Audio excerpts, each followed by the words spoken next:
Le 1er juillet 2026, Donald Trump monte pour la première fois à bord de son nouvel Air Force One.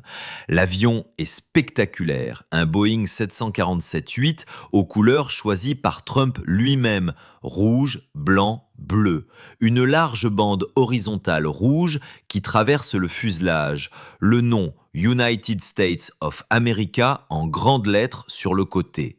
Trump le qualifie d'avion le plus beau du monde, et il n'a pas complètement tort. Mais voici ce que Trump ne dit pas, ce que les médias n'expliquent pas, ce que la polémique politique sur le cadeau du Qatar fait oublier.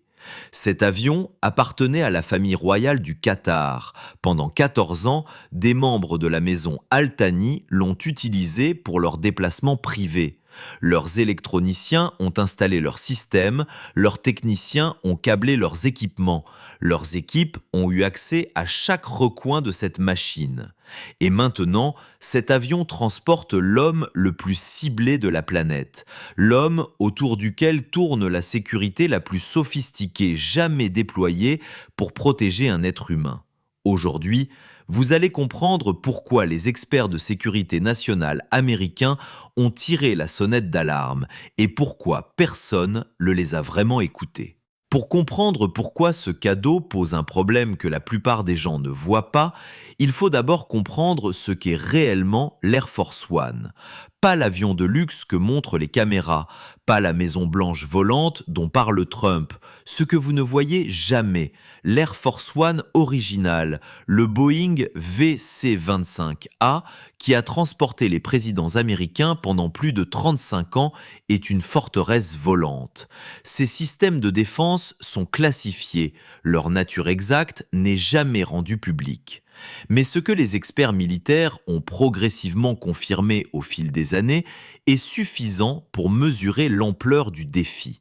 L'avion est équipé de systèmes capables de brouiller les radars ennemis sur des dizaines de kilomètres, des systèmes de dispersion de paillettes métalliques pour dérouter les missiles guidés par radar, des leurres infrarouges pour aveugler les missiles à tête chercheuse thermique, des systèmes de communication cryptés permettant au président de commander les forces militaires américaines depuis des airs pendant un conflit nucléaire. L'avion peut être ravitaillé en vol. Il peut théoriquement rester en l'air indéfiniment en situation de crise majeure. Ces systèmes ne sont pas simplement posés à l'intérieur de l'avion. Ils sont intégrés dans sa structure, dans ses câblages, dans ses antennes, dans ses circuits électroniques. Pour les installer, il faut accéder à chaque centimètre de l'avion. Les techniciens qui réalisent ces modifications ont accès aux secrets les plus sensibles des États-Unis en matière de protection présidentielle. Et voilà le problème central avec le Boeing du Qatar. Avant que les Américains n'y aient touché, pendant 14 ans, d'autres personnes avaient eu exactement ce même niveau d'accès. L'histoire de cet avion commence en 2012. La famille royale qatarienne, la maison Al Thani, prend livraison d'un Boeing 747-8 construit comme jet d'affaires de luxe. Pendant 11 ans, cet avion transporte les membres de la famille royale du Qatar à travers le monde. C'est l'un des jets privés les plus luxueux jamais construits. En 2025, Trump prend son second mandat. Il est mécontent de l'état de la flotte présidentielle américaine. Les deux Boeing VC-25A en service depuis plus de 35 ans sont vieillissants. Un programme de remplacement lancé sous Obama avec de nouveaux Boeing 747-8 accuse des années de retard et des dépassements de budget de plusieurs milliards. Trump veut un nouvel avion rapidement. Le Qatar, qui joue à ce moment-là un rôle de médiateur crucial entre les États-Unis et l'Iran, fait une proposition. Il offre son Boeing de luxe aux États-Unis, pas comme cadeau personnel à Trump, officiellement comme don au gouvernement américain. La valeur estimée de l'appareil, 400 millions de dollars. L'avion est envoyé à San Antonio, au Texas, pour des modifications effectuées par L3 Harris, un contractant de défense américain. Ces modifications durent plusieurs mois. L'avion reçoit une nouvelle livrée, de nouveaux équipements de communication, de nouveaux systèmes de sécurité. En juin 2026, il est livré à la base de Joint Base Andrews.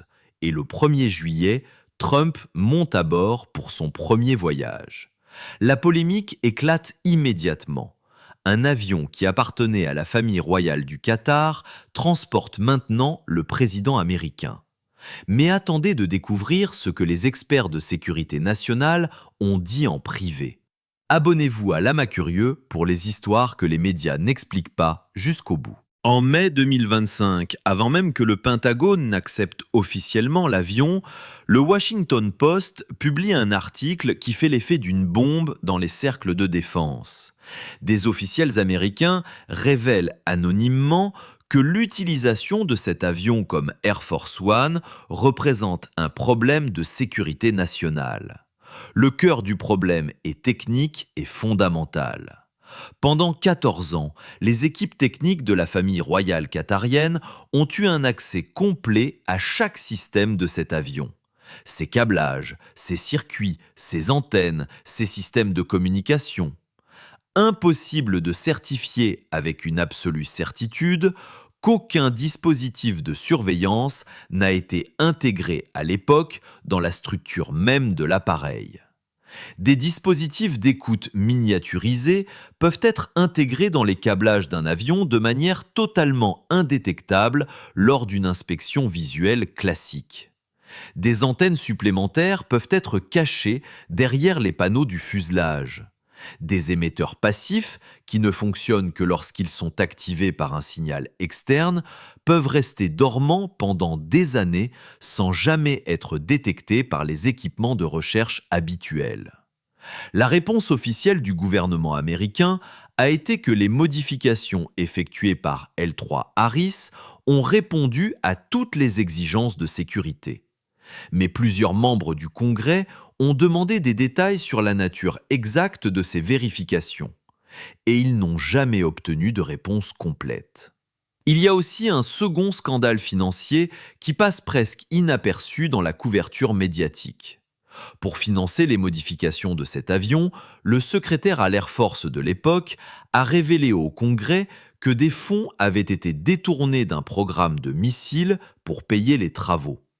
Un programme de missiles sacrifié pour habiller un cadeau diplomatique. Et il y a une dernière limitation technique que Trump lui-même a indirectement admise sans comprendre ce qu'il disait. Le nouvel Air Force One ne peut pas être ravitaillé en vol. Contrairement aux deux appareils qu'il remplace, ce Boeing 747-8 n'a pas de système de ravitaillement en vol.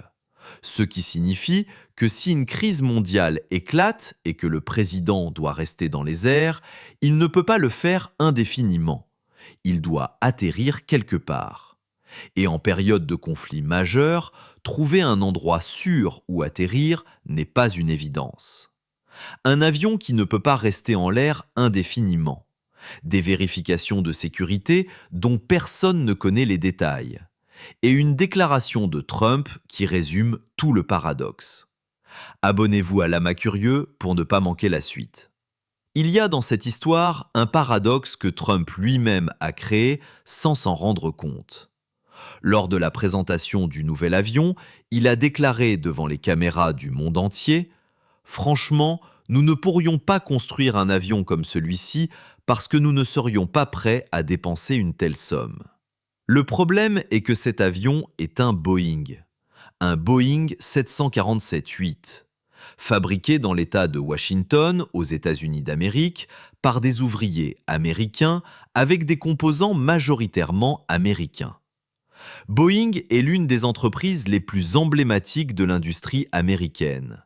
Et Trump vient de dire que les États-Unis ne peuvent pas construire ce que Boeing a construit. Ce paradoxe illustre quelque chose de plus profond dans toute cette affaire.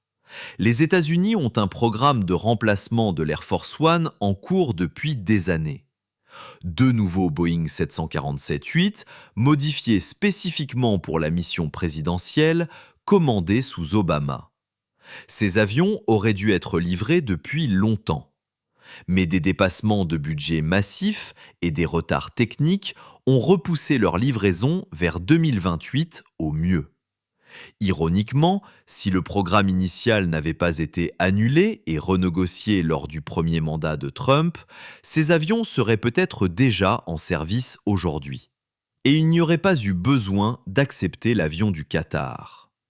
La décision qui a créé le besoin et la décision qui l'a comblé avec le cadeau qatari ont le même auteur. Il y a deux façons de lire cette histoire. La première est rassurante. Le Qatar est un allié stratégique des États-Unis, il accueille la plus grande base aérienne américaine au Moyen-Orient, les deux pays sont liés par des décennies de coopération militaire et diplomatique. Les modifications effectuées par L3 Harris sont sérieuses, l'avion est sécurisé. La seconde lecture est moins confortable.